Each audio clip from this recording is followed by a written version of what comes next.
మీ అందమైన ప్రయాణం ప్రారంభించండి. 39 మీరు తల్లిదండ్రి అవ్వాలనే కలలను సాకారం చేయడానికి సహాయపడుతుంది. నమస్తే రమగారు. నమస్తే జయ. రమగారు, ఏదన్నా సరదాగా ఉండే చందమామ కథ ఒకటి చెప్పండి అండి. అత్యాస కథ చెప్తాను. చెప్పండి. పల్లెటూళ్ళలో ఇదివరకు బిచ్చగాళ్ళు ఉండేవాళ్ళు. ఇది ఎప్పటి సంగతో చెప్తున్నాను నేను. ఊర్లో ఒక బిచ్చగాడు అడుక్కుంటూ ఉండేవాడు. ఏదో రెక్కాడితే కానీ డొక్కాడదు. రెక్కాడటం ఎందులో చూస్తాం మనం? పని చేసుకుంటే పొట్ట పోసుకోవటం. ఇప్పుడు పని చేసుకునేవాడు కాదు బిచ్చగాడు, అది అడుక్కుని పొట్ట పోసుకునేవాడు. ఏ ఊళ్ళో ఏదైనా దొరికితే తినేవాడు. ఇక ఇల్లు వాకిలి ఏమీ లేదు, ఎక్కడ కుదిరితే అక్కడ పడుకునేవాడు. సరే ఏమైంది, ఒక ఊర్లో ఏదో అడుక్కున్నాడు, తిన్నాడు. తిరిగి వస్తూ ఉంటే ఆ పూట పెద్దగా ఏమీ దొరకలేదు ఆహారం. సాయంత్రానికి ఏమీ లేదు. దాని నుంచి ఇంకో ఊరు వెళ్ళాలి. ఆ ఊళ్ళో తిరిగేశాడు, ఇంకా ఆ ఊళ్ళో ఉండకూడదు, అట్లా తిరిగేవాడు అనమాట.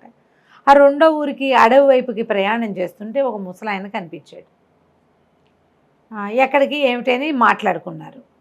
ఎవరు తోడు లేరు అని చెప్పాడు. నేను ఉంటాగా తోడు, అందాక వస్తానులే పదబాబు అన్నాడు. ఆ ముసలాయన అన్నాడు, ఏమిట్రా నువ్వు ఇంత వీక్గా కనపడుతున్నావు, అంటే బలహీనంగా కనపడుతున్నావు, ఆహారం లేదా, ఇందా ఈ శనగ్గింజ తీసుకో అని ఒక్క శనగ్గింజ వీడి చేతిలో పెట్టాడు. బాగుంది. వీడన్నాడు, శనగ్గింజతో పొట్ట నిండుతుందా, కడుపు నిండుతుందా, కాలు నిండుతుందా బాబయ్య అన్నాడు. ఏదైనా నిండొచ్చురా, ఏదైనా నిండుతుంది, జాగ్రత్త పెట్టుకో నా మాట విని అన్నాడు. అనేసరికి వీడేం చేశాడు, ఏదో ముసలాడు అంత శ్రద్ధగా ఒక్క గింజ చేతిలో పెడితే పచ్చటిది, అదేంటి నల్ల శనగింజ కంటే మన కాబూలి శనగలు ఉంటాయి కదా, పెద్ద గింజ అనమాట. ఆ గింజని దట్టిలో దోపుకున్నాడు. దోపుకుని ఊరు దాటాడు, అడవి దాటాడు. దాటేసరికల్లా కొంచెం చీకటి 7 గంటల వేళ ఇంకో పల్లెటూరులోకి చేరాడు. ఓ వాకిట్లో ఒక ఆయన ఎవరో అరుగు మీద కూర్చొని పదాలు పాడుకుంటున్నాడు. కనబడ్డాడు. ఎవరు ఏమిటి అని కేకేశాడు. అడుక్కునేవాడిని బాబయ్య అన్నాడు. అనేసరికల్లా ఏ ఊర్రా అని అడిగాడు ఆయన. అదేదో ఊరండి అన్నాడు. పాపం మన ఊరువాడు కాదు, ఈ ఊళ్ళో వాడికి తిండి తిప్పలు ఎట్లా కానీ, దారా ఏమైనా తిందు కానీ అని కేకేశాడు. కేకేసి అన్నం పెట్టించాడు. బాగుంది. పెట్టించేవాళ్ళమ్మ అప్పట్లో, పాత రోజుల్లో. నాకు కూడా తెలిసి నా చిన్నప్పుడు. అవునా రమగారు? పడుకునేవాళ్ళు అట్లా. ఇక చిలకడ దుంపలు అవి అమ్మటానికి వచ్చిన వాళ్ళకు కూడా అన్నం పెట్టేసేవాళ్ళు. టకుటమారాలు ఇవేవో చాటలు చేయటానికి దానికి వచ్చేవాళ్ళు. ఎవరో ఒకళ్ళు, 2కి 3కి కూడా, లేదా వాళ్ళ అమ్మ అన్నం వండుకుంటాం, కూర ఏంటంటే 3కి 4కి కూర, అంత ఆవకాయ, ఇంత మజ్జిగ పోసేవాళ్ళు. మా ఇంట్లో నుంచి కూడా బాగా వెళ్ళేవి చేయ. అట్లా తినేసి వెళ్ళిపోతారు. ఇంకా తినేసి ఇక పడుకుంటారు, తెల్లారాకి వెళ్తారు. రాత్రి పడుకోవటం కూడా, పడుకోవటం వాకిళ్లలో. అదే వాకిళ్లలో నేను పడుకోవటమే. కానీ ఇప్పుడు అసలు పడుకోవటం 3 రోజులు మన ఊళ్ళో అందరిగా పౌడర్ డబ్బాని చాట తయారు చేసేవాళ్ళు వాళ్ళు. తెలుసా నీకు? నీకు అసలు తెలీదు. ఈ పౌడర్ టిన్నులు, తర్వాత ఏమో ఈ కిరసనాయిల డబ్బాలు, వాటిని చాటలుగాను జల్లెళ్ళుగాను చేయటానికి కమ్మరం పనిచేసి కొంచెం కాల్చి చేయటం, తర్వాత సాగు కొట్టి సుత్తితో కొట్టి చేయటానికి చాలామంది వచ్చేవాళ్ళు. వస్తే వాళ్ళకి ఏముంది, అన్నం వండుకునే వాళ్ళ బియ్యం కూడా వీళ్ళే ఇచ్చేవాళ్ళు. ఇలా వాళ్ళే ఎవరో ఒకళ్ళు. అదేలేండి. ఎవరింట్లో ఎక్కువ పని ఉంటే వాళ్ళు ఇచ్చేవాళ్ళు. ఊళ్ళో వాళ్ళందరూ వచ్చి అక్కడ చేయించుకునేవాళ్ళు. కత్తులు సానాలు చేయడానికి కూడా మనుషులు వచ్చేవాళ్ళు. ఇట్లా వీళ్ళు పని చేసుకునేవాళ్ళు. బిచ్చగాళ్ళకు కూడా అట్లాగే అన్నం పెట్టేవాళ్ళు. వీళ్ళు పని చేసుకుని 10 రూపాయలు సంపాదించుకుని వెళ్ళేవాళ్ళు. అన్నానికి ఇక్కడ ఉన్న ఊళ్ళో ఉన్న వాళ్ళ మీదే ఆసరా పడేవాళ్ళు. మా ఇంట్లో అలా ఇచ్చేవాళ్ళు, నాకు బాగా గుర్తు. పల్లెటూర్లమ్మా, ఇది నా ఘనత కాదు, ఇది ఊళ్ళలో ప్రతి వాళ్ళకి తెలుస్తాయి ఇవి. పల్లెటూరు జీవితాలు 50 ఏళ్ల క్రితం జీవితాలు తెలిసిన వాళ్ళకి అందరికీ తెలిసిన వ్యవహారమే. ఇలా ఎవరైనా బాబయ్య రాత్రిపూట అన్నం దొరకలేదంటే ఎవరో ఒకళ్ళు ఏముంది రేపొద్దుటికి ఉంచుకున్న అన్నం పడేసేవాళ్ళు, ఈ పూటకి అన్నం పెట్టేసేవాళ్ళు. అన్నం తింటే ఆ బయట ఎక్కడో గావంచపరుచుకుని పడుకునేవాళ్ళు. పడుకోరా అన్నారు. అనేసరికల్లా సరే వాళ్ళ అరుగు మీద పడుకున్నాడు. పడుకునేటప్పుడు ఏం చేశాడు, ఈ నడుముకు ఒక దట్టి లాంటి తలక ఒకటి ఉంది కదా, అది మడత పెట్టింది. అయితే వాళ్ళు చాప ఇచ్చారు, చింకి చాప కింద ఆ తలగుడ్డ కింద శనగ్గింజని పెట్టు పడుకున్నాడు. ఏమనుకున్నాడు, ఈ శనగ్గింజ ఏదో మహత్యం ఉంది దీనికి, లేకపోతే ఎవరైనా మనకి అడిగితే అన్నం పెడతారు, పిలిచి అన్నం పెట్టేవాళ్ళు ఉన్నారా? దారా తిందుగానని పిలిచాడు, కూర మజ్జిగ వేసి అన్నం పెట్టారు. నిన్నటిదో మొన్నటిదో ఒక స్వీట్ ముక్క కూడా వేశారు. హాయిగా ఎక్కడ చెట్టు కింద పడుకోకుండా అరుగు మీద పురుగు పుట్రా లేకుండా హాయిగా పడుకొని ఇచ్చారు. మహామహత్తు కలిగింది ఆ శనగ్గింజ. గుర్తించాడు అని అనుకున్నాడు. ఇంతలో ఏమైంది, తెల్లవారేసరికల్లా ఇంకా ఇళ్లలో వాళ్ళు తిరగల, కోళ్ళు తిరుగుతాయి. తెల్లారేసరికల్లా కోళ్ళు తిరగటం మొదలు పెడతాయి. పొద్దున్నే అవతల ఆవిడ ఇంటి ఆవిడ లేచి పెరటి తలుపు తీసి ఉంటుంది. ఇంకా వీధి వాకిళ్ళవి తీల. ఈ గొడ్లకు పాలు తీయటాలు కోడి బుట్ట తీయటాలు అవి చేస్తారు కదా, బుట్ట ఓపెన్ చేస్తే అవి తిరుగుతుంటాయి. ఆ తిరుగుతున్న కోళ్ళలో ఒక కోడి, ఒక పూల కోడి తక్కువ అవి ఇవి ఏరుకుని తింటూ వీడి గుడ్డ ఇట్లా తలగుడ్డ ఇట్లా తీయగానే ఆ కింద కనపడిన శనగింజలను లటక్కని తినేసింది. ఓహో, లబో దిబోమన్నాడు, మీ కోడి దొంగ మహంది నా గింజ తినేసింది, అది మహత్తు కలిగిన గింజ, ఆయన ఎవరో మహానుభావుడు ఇచ్చాడు అని కేకలు పెట్టి గోల్ చేశాడు. ఇంటి ఆయన అన్నాడు, ఏం చేతుండ్రా, పోనీ ఒక శనగలిస్తాను తీసుపో అంటే, కాదండి నాకు ఆ మహిమ గల శనగ్గింజే కావాలి, ఆ గింజ వల్లే నాకు రాత్రి అన్నం పుట్టింది, నేనేదో ఒక సంచిలో పడేసిన అన్నం తినేవాడిని, ఆకేసుకుని అన్నం తిన్నా రాత్రి దానివల్లే, కాబట్టి నాకు కుదరదన్నాడు. అనేసరికి ఆయన విసుగుబుట్టి, ఏ కోడిరా నీ శనగింజ తినది అని అడిగి, ఆ తెల్లపోలు కూడా దాన్ని తీసిపోన్నాడు. వాళ్ళ ఇంట్లో బోళ్ళు కోళ్ళు ఉన్నాయి. ఈయన కోడిని వెంబడి పెట్టుకుని వెళ్ళాడు. కోడిని వెంబడి పెట్టుకున్నాడు. ఆ పూట వాళ్ళు వెళ్ళేటప్పుడు కాస్త సద్దన్నం ఏదో పెట్టారు, అది తినేశాడు. మరి అన్నం కూడా లభించింది.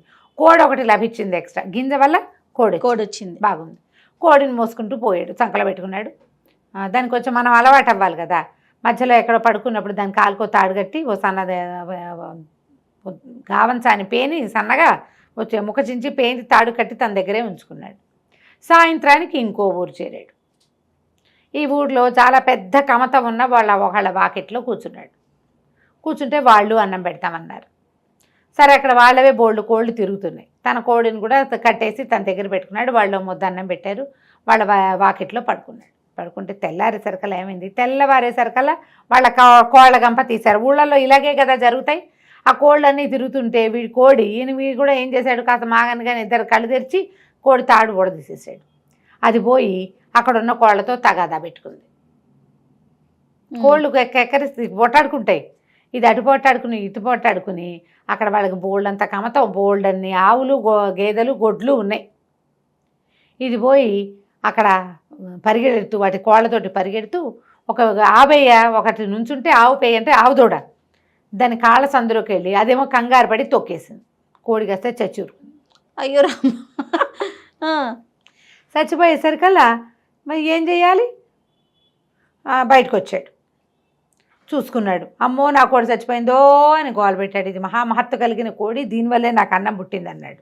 వాళ్ళు ఇంకో 4 కోళ్ళు ఇస్తాను తీసుకోరా అన్నారు. ఆహా, చివరికి ఆ ఇంటి ఆయనకి విసుగుపుట్టి, కోడి సరేలే ఇది మేము కూర వండుకుంటాం కానీ ఇప్పుడు అది ఏ 50 అయితే కోడిని తన్నేసిందో తొక్కేసిందో దాన్ని తను తీసుకుపోరా అని. కోడి కాస్త దూడపిల్ల అయింది. దూడపిల్ల అనకూడదు, దూడ అంటేనే పిల్ల. ఓహో, పిల్ల అంటే పిల్ల, 2 పేదాలు ఉండకూడదు, ఆవు దూడ. ఈ దూడ మెళ్ళలో పలుపు తాడు ఒకటి కట్టారు, వీటి చేతిలో పెట్టారు. అది పాలు వదిలేసింది, ఆ మాత్రం ఉంది. పాలు తాగే దూడ కాదు, కొంచెం పెరిగింది. సరే, ఆ దూడని వెంబడి పెట్టు తీసుకుపోయాడు. 3వ రోజు ఈసారి ఒక పెద్ద కామందు గారి వాకిట్లో ఆగాడు. వాళ్ళు దూడను చూసి కొంచెం ముచ్చటపడ్డారు. ఆ ఇంట్లో వాళ్ళంతా సరదా పడ్డారు. అబ్బో దూడ వలే బాగుందిరా, ఆవు దూడ ఎక్కడ తెచ్చావు ఏమిట్రా, మాకు డబ్బులు ఇస్తాము ఇవ్వరా అంటే, అబ్బాయి లేదండి ఇది చాలా అదృష్ట ఆవు దూడ అన్నాడు. సరే, వాళ్ళు కూడా ఆ దూడకు 2 గడ్డి పరకలేసి వాళ్ళు వీడికి అన్నం పెట్టారు. రాత్రి పొట్ట నిండిపోతుంది, ఎక్స్ట్రా వస్తున్నాయి. సరే, ఏమైంది, తెల్లారాక వీడికి వాళ్ళు సర్దిపోస్తామన్నారు. దూడ అటు ఇటు తిరుగుతుందని బెళ్ళకు కట్టిన తాడు పలుపు తాడు వదిలేశాడు. అది అటు ఇటు తిరుగుతూ వెళ్ళి గుర్రాలు ఘాట్లో గడ్డి మేస్తుంటే పోయి ఆ గడ్డి పరకలకి ఆశపడి ఆ గుర్రాల వైపుకు పోయింది. పోయేసరికల్లా ఏమైంది, ఒక గుర్రం రణపెంకెది, మామూలు పెంకితనం కాదు దానికి. ఆ పెంకెగా గుర్రం కాస్త అటు ఇటు తిరుగుతున్నటువంటి 50ని వెనకాళ్ళతో ఒక్క తన్నింది. ఈ దూడ ఎగిరి అవతల పడి కళ్ళు వాల్చేసింది. రామా, వీడు లబో దిబోమన్నాడు బిచ్చగాడు, పడేస్తున్నాడు. బంగారం అంటే 50 ఇటు అయిపోయింది, మేమేం చేతును అంటే, వాడు ఇంకో 50 ఇస్తాను రా, పోనీ ఇక్కడే ఉండు, నువ్వు పని చేసుకుందు కానీ అంటే, పనికి నేను చేయనండి, నాకు వచ్చినాయి ఇవన్నీను, హాయిగా అన్నం వస్తుంది అనేసరికల్లా వాళ్ళకి విసుగుబుట్టి, ఈ మకురు గుర్రం ఇది ఎలాగో మాట వెందు చావదు, గుర్రాన్ని తీసుకుంటావురా అన్నారు. ఇంతుండే ఆవుదూడు ఎక్కడ, అంత ఎత్తుండే గుర్రం ఎక్కడ, గుర్రాన్ని ఎక్కడైనా అమ్ముకుంటే డబ్బులు వస్తాయి.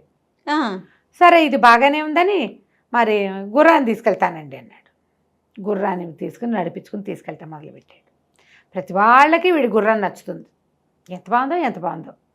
సరే ఈసారి ఏమైంది, ఒక సత్రానికి వెళ్ళాడు. అయితే వాళ్ళు ఏం చేశారు, వీడికి ₹1 కూడా ఇచ్చారు. గుర్రం ఇచ్చి రూపాయి ఇచ్చారా? ₹1 ఇచ్చారు ఊరికే. ఆ పూట అయితే ఆ రోజు ముందు రోజు అక్కడక్కడ అడుక్కున్న డబ్బులు కూడా ఉన్నాయి, వాడి దగ్గర డబ్బులు ఉన్నాయి కాస్త. ఓ సత్రం దగ్గర ఆగాడు. మరి ఇప్పుడు గుర్రానికి మాలిషు దానా గీనా కావాలి. ఎవరి బాకెట్లోనే ఆగితే దానికి తిండి వాళ్ళేం పెడతారు? సత్రంలో అయితే తనకు అన్నం పెట్టి తన దగ్గర డబ్బులు ఉన్నాయి కదా, దానికి ఏదో దాణా పెడతారు అనుకున్నాడు. సరే ఏమైంది, ఈ గుర్రాన్ని ఓ పక్కన కట్టేశాడు, లోపలికి వెళ్ళాడు. సత్రం వాళ్ళు చూస్తే ఏమైంది, ఆ సత్రం యజమానికి ఒక పిల్ల ఉంది. వీడికి ఏమొచ్చింది బుద్ధి, ఇప్పటిదాకా వాటంతటా అవి జరిగినాయి. ఏదో ఒకటి చేసి ఈ సత్రం యజమాని మాయ చేస్తే వీళ్ళకు ఒక పిల్ల ఉంది, పిల్ల నుంచి పెళ్లి చేసి తన సత్రంలో ఉంచుకుంటారనుకున్నాడు. ఇప్పటిదాకా కాకతాళీయంగా జరిగినాయి. వీడికి ఆశ పుట్టేసింది. ఇప్పుడు ఆశ పుట్టి ఎలాగైనా ఈ గుర్రాన్ని ఏదో ఒకటి చేసైనా మీ వల్లే అయ్యిందని అనాలనిపించేసింది. అనిపించి సరే ఏం చేశాడు, మా గుర్రానికి దాణా భోజనం పెట్టండి, అవి పెట్టండి, ఇవి పెట్టండి అన్నాడు. ఇతనికి ఒక కూతురు ఉంది కదా, ఈ పిల్ల కొంచెం యాక్టివ్ పిల్ల. అదేం చేసింది, ఓ చెరుగడ తీసుకెళ్ళి ఆ గుర్రానికి అందించింది. ఇది ఒక గట్టు మీద నిలబడి ఆ చెరుగడ అందించేసరికల్లా అదేదో ఇట్లా పొరపాటున దాని గొంతులో గుచ్చుకున్నట్టు అయింది. గుర్రం కాస్త మెడవాల్ చేసింది. అది ఆరోగ్యకరమైన గుర్రం కాదు. ఇక వీడు అరిచరిచి కేకలు పెట్టి పోట్లాడాడు. ఇక మామూలుగా పోట్లాడ. సత్రం యజమాని కాదు, అతను గుమస్తా. ఆ సత్రం నడుపుతాడు, జీతం రాళ్ళకే పనిచేస్తాడు. ఏం చేస్తారు వాళ్ళు, గుర్రం ఇంకోటి కావాలంటే ఎక్కడి నుంచి ఇస్తారు, నాకు ఇంకో గుర్రం కావాలన్నాడు. గుర్రం మేము ఇవ్వలేం బాబు, ఏదైనా ఇంకోటి చెప్పండి, ఏదైనా ఇంకోటి చెప్పండి అంటే, అయితే ఓ పని చేయి, నీ పిల్ల ఉంది కదా, నీ పిల్లవలే గుర్రం చచ్చింది కాబట్టి పిల్లనిచ్చి పెళ్లి చేయి మాకు అనేసరికల్ వాళ్ళు అన్నారు, అట్ట ఎట్ట కుదురుతండి, మీకు వాళ్ళు ఎవరో గుర్రాన్ని తాడొచ్చి ఊడతెచ్చి మీ చేతిలో పెడితే అది మీ వెనకాల నడిచి వచ్చింది, పిల్ల కదా, పిల్లని అడుగుతాం, మా పిల్ల ఒప్పుకుంటుందో ఒప్పుకోదు, సత్రం గుమాస్తా అయితే ఒప్పుకోవాలి, పిల్లని అడగాల్సిందేనన్నాడు. సరే వాళ్ళ అమ్మంది, అడిగేదేమిటి పిల్లని, అదే ఒప్పుకుంటుంది, ఏం పర్వాలేదులేండి నేను ఒప్పిస్తాగా అంది. అన్నాక ఏమైంది, సరే ఇద్దరు ఏదో మాట్లాడుకున్నారు. మర్నాడు పొద్దున చెప్పింది, అల్లుడు గారు మీ అంత మహానుభావులు ఇంకెవరూ లేరు, మీ గుర్రాన్ని బదులు మా పిల్లని ఒప్పుకున్నారు, మా పిల్ల మాత్రం రాకాశం ఉండ కానీ అది ఒప్పుకోవటం లేదు, ఓ పని చేద్దాం, దాన్ని ఏం చేస్తానంటే సంచిలో వేసి మూట కట్టేస్తా, పిల్లని మోసుకెళ్ళిపోండి మీరు ఎక్కడో చోటికి, ఎక్కడికైనా తీసుకెళ్తే ఇంకా చచ్చినట్టు మీతో పాటే ఉంటుంది, అది రాకాసి పిల్ల విందు మాట. ఇప్పుడు ఇక్కడైతే విందు, మీ దగ్గరికి వచ్చేసాక వెనకేం చేస్తుంది, మరి బస్తా ఒక గోను సంచి వేసి మూట కట్టేస్తానండి, మూట మోసుకెళ్ళండి. బాగానే ఉంది, మూట మోసుకుంది. పిల్లని ఇస్తామంటే ఏమిటి, రేపొద్దున వాళ్ళ పిల్లని వాళ్ళు చూడరు, ముందు పెళ్ళి అయిపోవాలి. సరే పెళ్ళి అయిపోతే చాలు అనుకున్నాడు. వాళ్ళు ఏం చేశారు, ఆ పిల్లని ఒక మూటలో కుక్కి దాన్ని మూతి కట్టేసి, పెళ్లి చేశాక పెళ్లి చేయలేనే మరి పెళ్లి చేయడానికి, పెళ్లికి అది నేను కూర్చొని అంటోంది, డైరెక్ట్ గా మూట కట్టేశారు. కట్టేసి అప్పచెప్పారు.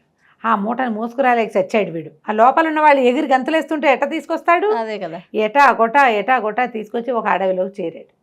ఆ పిల్లని మూత సంచి ఊడదీసి నేనే నీ పతిని అందామనుకున్నాడు. మూట ఊడదీసేసరికల్లా ఆ మూటలోంచి పెద్ద కుక్కోటి బయటకు వచ్చింది. వాళ్ళు వీడిని వదిలించుకోవడానికి ఏం చేశారు, తమ వాకిట్లో ఉన్న ఒక ఊర కుక్కని అందులోకి సంచిలోకి వేసి కుట్టేసి ఇచ్చేసారు. మంచి పని చేశారు. అయితే పిల్ల కావాలి వాడికి. అది కాస్త ఆ పొద్దున్న నుంచి వీడితో మోయబడి ఉందేమో, తిక్క పుట్టిపోయింది సంచిలో. అది ఒక్క అమాంతం వీడి మీదకి లంఘించి ముక్కు కొరికేసింది. ఇంకేం చేస్తాడు, పారిపోయింది బండి, ముక్కు కొరికేసి. ముక్కు నెత్తురు గారుకుంటూ ఉంది. ఇక అన్నం ఎక్కడిది సున్నం ఎక్కడిది అడవిలో. ఆ బూడు సగం చిరిగిపోయిన ముక్కుకి ఎట్టగొట్ట పట్టీలు కట్టుకుని మళ్ళీ ముష్టడి కోటం మొదలుపెట్టాడు. అడ్జస్ట్ కాదు, ఆశపడకుండా ఒక చోట ఆగుంటే అంత అయ్యేది కాదు. ఈ గుర్రాన్ని పిల్లకి మారు చేద్దాం అనుకున్నాడు, అక్కడ చెడిందనమాట. అన్ని చోట్ల అందరూ అవకాశం ఇచ్చారు, ఉండరా నాయనా ఇక్కడ బతుకు అంటే ఒప్పుకోలేదు. అలాగే అత్యాశ పడతారు ప్రజలు. అవునండి, ఆగరు, ఒక చోట ఆగరు, ఇంకా ఏదో వస్తుంది అనుకుంటారు, ఇంకా ఏదో వస్తుంది అనుకుంటే ఇగో ఇలా అసలుకే మోసం, ముక్కు ఊడిపోతుంది అనమాట. అది కంచికి మనం ఇంటికి. భలే సరదాగా ఉంది రమ్మగారు. నమస్తే అండి. నమస్తే.